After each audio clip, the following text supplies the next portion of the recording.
Hello artists!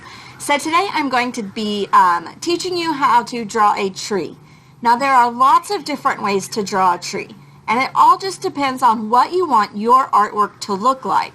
I'm going to show you a couple of different drawings so that you can see the different types of trees that you can draw, but then I'm going to show you how to draw a more advanced realistic tree.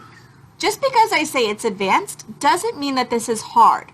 This is pretty easy. It just takes a little bit more time than drawing your more simple version of a tree.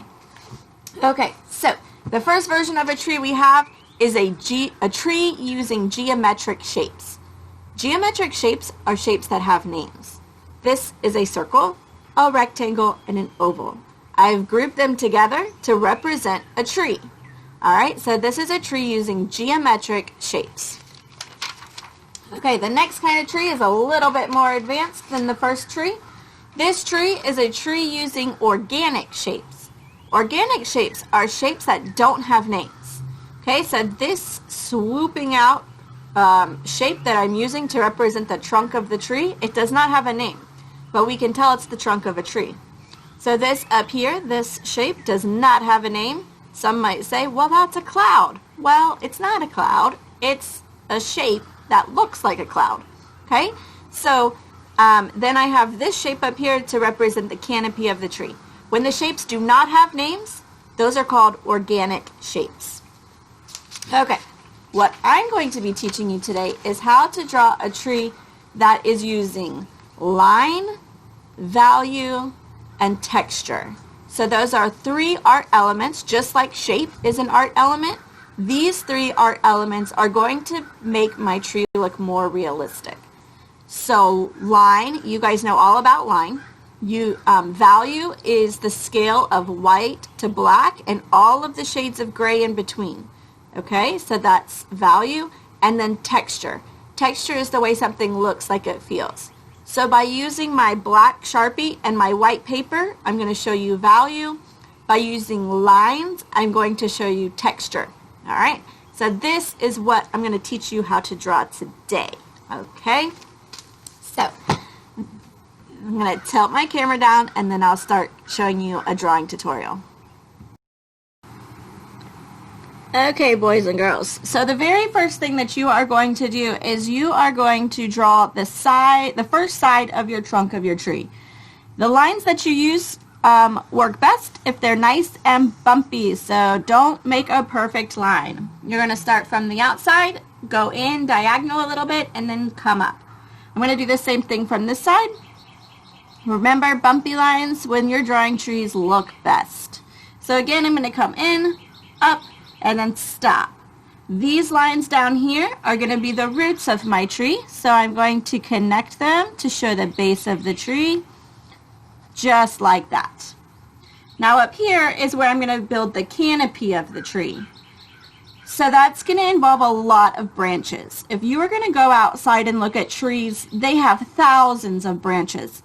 So I'm going to start with focusing on my biggest branches first. Just like the trunk of the tree, they're going to have two sides because they are nice and thick.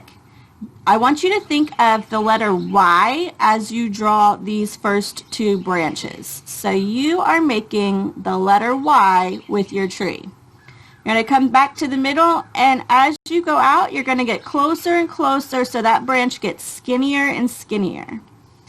Same thing on this side, skinnier and skinnier. Remember, you do not want a perfect straight line. So now that I have my Y, I'm going to change these branches into Ys. Okay, so I'm going to come out, go to a point, and come back and get a little thicker as I come back to the tree. Same thing over here, point, and come back. Now I'm going to start to build a Y right here. So now I'm going to come up and go back and come up and go back.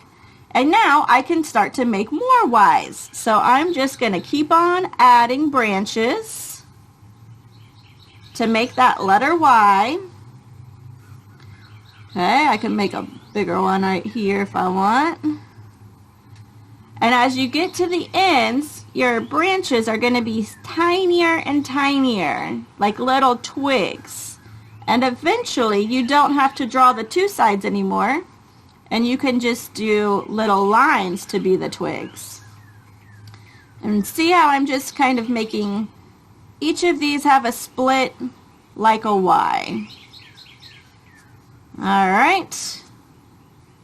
After you're done drawing your twigs, you get to decide what season is it. Is it going to be fall or winter? And do I need to add leaves? And if not, then you're good and you can just start to work on your coloring of the tree trunk. If you want to add leaves, I'm going to show you that one next.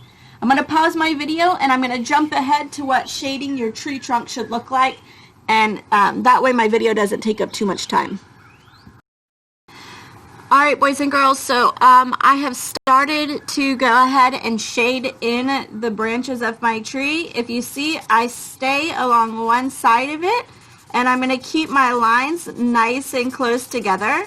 If you watch me as I color, I'm just sort of doing like a scratchy movement with my Sharpie.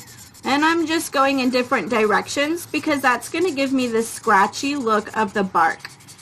As you work across the trunk of the tree, you want your lines to get farther apart, and that's going to make it look like it's gray instead of black. Okay, see how I have darker over here, and now it looks like maybe there's light shining on the tree on this side. So I'm just going to keep on filling in my branches. You remember, you want it to be nice and dark on one side, just like this side is nice and dark. You want your lines to spread apart and get farther apart to the other side to show that you have shade and sunlight. Because that's the cool thing about trees, is that the sun comes through the leaves and highlights some of those branches for you. Okay, so just do a scratchy motion with your marker. Keep your lines close together if you want it to be dark, farther apart if you want it to be light. The next step is to add leaves. Now, when I add leaves, I do almost that same scratchy, quick motion with my Sharpie. But I try to keep them more curved. See, these ones are pointed. These scratchy lines are kind of more curved. So this takes some practice. So just like with a piece of paper, like start to just doodle with your lines and try to find lines that look like leaves. So that's kind of what I do. I do like a curly Q. I go back and forth. You don't want to do motions like this the whole time. You want to kind of get some points in there, and that will make it look like the pointed parts of the leaves and whatnot. So now I'm just coloring in all those white spots with my loop-de-loop-de pointy leaf line is what I call it. It's a line I made up all on my own. And after you get your canopy colored in, you're going to use the same technique you used with the trunk, where the underside, you're going to put your lines closer together, and your top side, you're going to keep them nice and open like they are now. So now I'm going to add some shade by just making my lines close together. I can add some more shade up here, maybe around some of the branches where they connect. Maybe towards the middle it's going to be a little shady.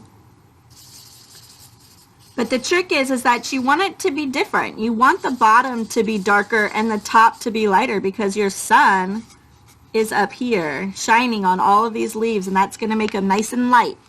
Alright, so you can darken up your area down here. You can go back and add some more roots to make it a little bit more, I don't know, like old and ancient looking. Always add your horizon line, and as you see, don't line your horizon line up down here, okay? That's not how it works. You want your horizon to be a little bit higher so it's off in the distance. You can add some texture down here. Maybe that's a grass growing, or maybe that's dirt or rocks. All right, and there you have a realistic tree. Start off with your trunk, make Ys, shade it in dark on one side, open on the other side. Practice your lines. You want scratchy lines on the trunk. You want loop-de-loops with points on the canopy. All right, boys and girls, good luck with that project. That'll be fun, and it's good practice. So don't just stop at one. Make a few. All right, see you next time.